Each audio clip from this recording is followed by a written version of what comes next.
Germany dreams of relying 80% on renewable energy and getting rid of non-renewable sources of energy. But in reality, Germans today are not even able to warm their homes entirely based on their energy resources, thanks to Berlin's own nonsensical attempt to impose sanctions on Russia. Germans are suffering. Today, Russia has effectively turned the conflict in Ukraine into an energy war, with Germans as the most unfortunate victims. Sadly, even the German government is not ready to accompany them. Instead, the government is dragging them out of their homes and razing their homes just to search for coal. Watch this report to know the full story. Hello and welcome to TFIGlobal, the foreign affairs and geopolitical analysis arm of the TFI Media Group. I'm your host Vedika. Let's begin. Germany of 2023 is turning mad for coal.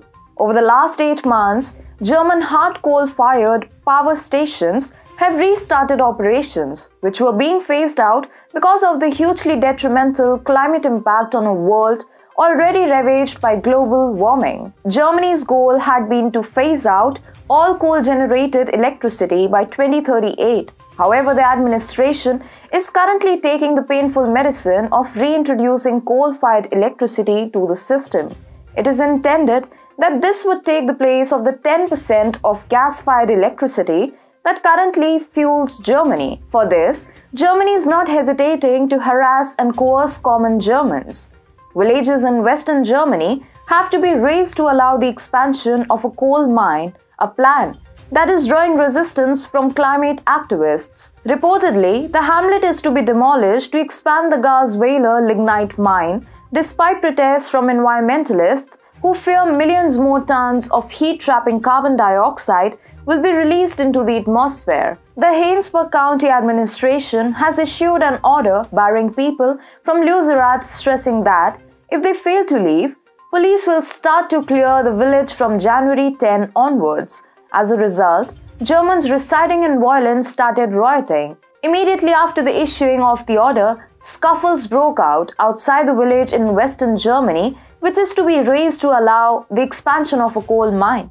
Protesters threw fireworks, bottles, and stones at police outside the village of Lützerath before the situation calmed down and officers pulled back.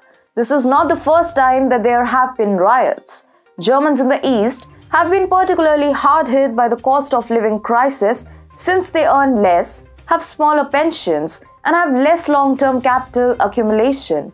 Even last month, riots and unrest occurred in Germany against the Chancellor Olaf Scholz. The protests were warmly appreciated by Germans across the country. The protesters have demanded that the government must lift its sanctions against Russia in order to reduce the cost of living crisis. They have also called for the removal of rent restrictions and coronavirus restrictions, as well as an end to all the insanity after the Ukraine war. One needs to understand that at this point in time, the only elixir to survive amidst the harsh winters is coal, which Germany wanted to end its reliance on by 2038. But now, Germany is poised to be one of the few nations in the European Union to increase coal imports this year, according to a Bloomberg report which compiled data from the Federal Statistical Office.